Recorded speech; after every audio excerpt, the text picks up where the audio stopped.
Atlantic revolutions in a global context. At the time, the world had many revolutions in progress, such as those in the Mughal Empire, Arabia, Ottoman Empire, Russia, China, and parts of Africa. However, these other revolutions were not nearly as connected as the Atlantic revolutions. Those were specifically connected through their expensive wars, weakening states, as well as commercialization, which led to greater instability. Things like the 7 Years' War, as well as people like Thomas Jefferson, who was an American but helped in the French Revolution, showcased the connectivity of all these Atlantic revolutions. What was essential to the Atlantic revolutions was the Enlightenment. Its ideas that human can improve human politics and societies, the attacking of conventions, and the spread of ideas such as popular sovereignty, liberty, equality, free trade, and republicanism was essential to the growth of the Atlantic revolutions. The Atlantic revolutions also had many impacts. French Revolution armies spread the ideas of the Enlightenment and revolutions through many places such as Egypt, Germany, Poland, and Russia. It inspired abolition movement, extended the suffrage for many people, including greater equality for women, more constitutions, as well as nationalism. Now, comparing these Atlantic revolutions, I'd like to start with the North American Revolution. Now, this marked a political change and maintained liberty of colonies in North America, and wealthy landowners dominated the government, which was close to a self-government style. And the North American Revolution was caused mainly by sudden effort by British government to have more control over colonies and get more resources from them, not really social tensions, as many people think. And the British sought to American colonies for resources. After neglecting them, they taxed them without representation in Parliament, and the colonists were inspired by Enlightenment ideals. Another revolution is the French Revolution, which was caused partly by the Estates General, which created an unfair society for commoners, which consisted of 97% of the French society, and they were heavily taxed.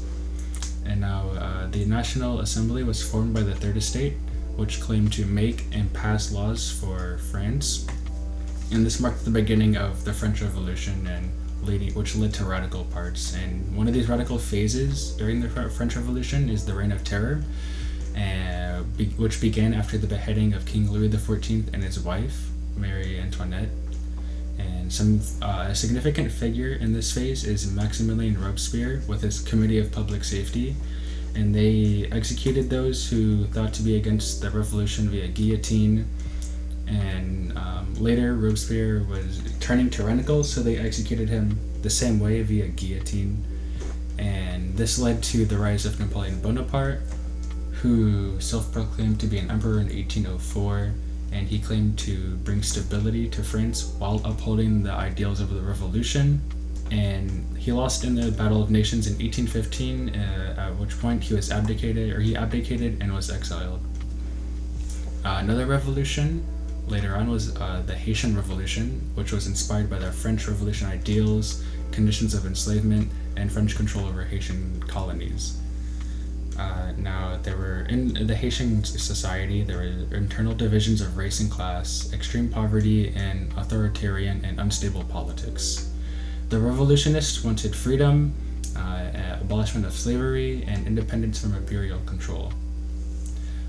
Another case of Atlantic revolutions are the Latin American revolutions, which the natives of Latin America were offended by Spanish attempt to increase monarchy control over their colonies through taxes and tariffs.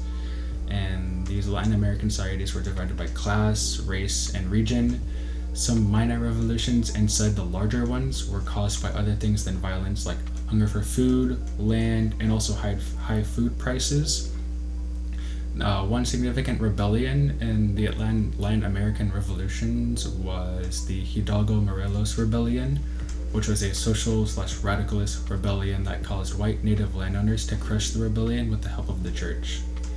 And one key figure during this time was Tupac Amaru, which he proclaimed to be a direct descent from the last Incan emperor, and he noted that the society the white native landowners lived in were composed of exploited people of color similar to that of previous rebellions, and these rebellions were typically led by a liberal, similar to the preceding revolutions. Echoes of revolution.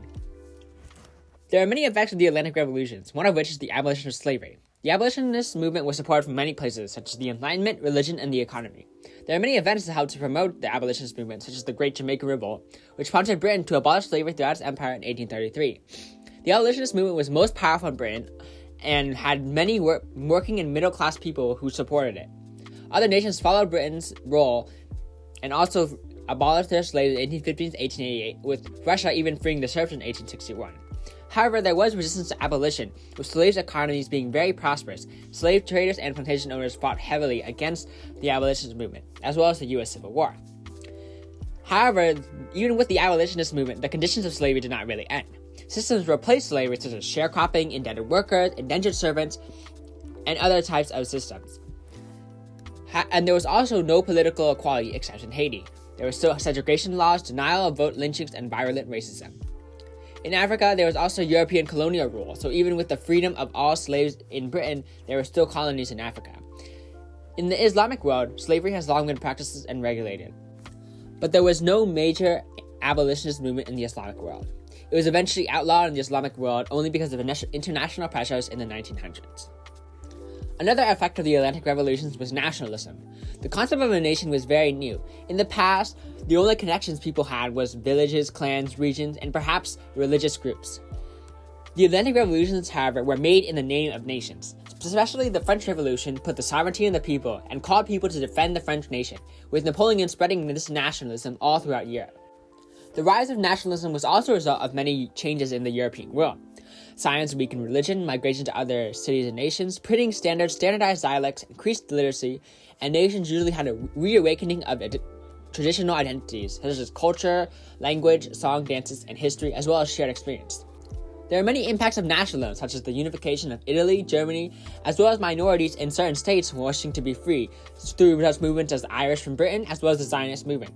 Increased European rivalry, fueled the drive for colonies, helped to cause World War I, and was also instilled in education. There are other types of nationalism, including civic nationalism, as well as racial nationalism employed during the Nazi regime. Nationalism was also in place throughout the world in other places such as Japan, India, Ottoman Empire, and China. Another effect of the Atlantic revolutions was its impact on feminism.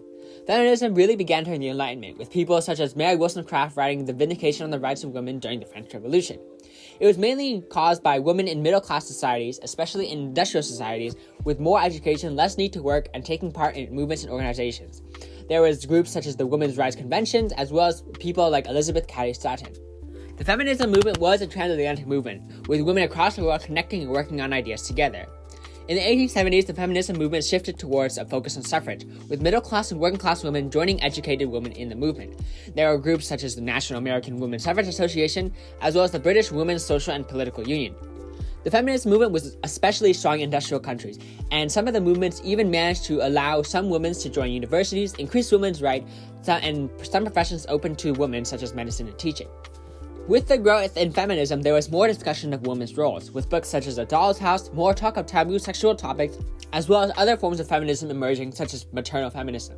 However, there was opposition to the feminist movement from places such as socialism, as well as nationalism. Nationalists argued that feminists should not be put above the nation.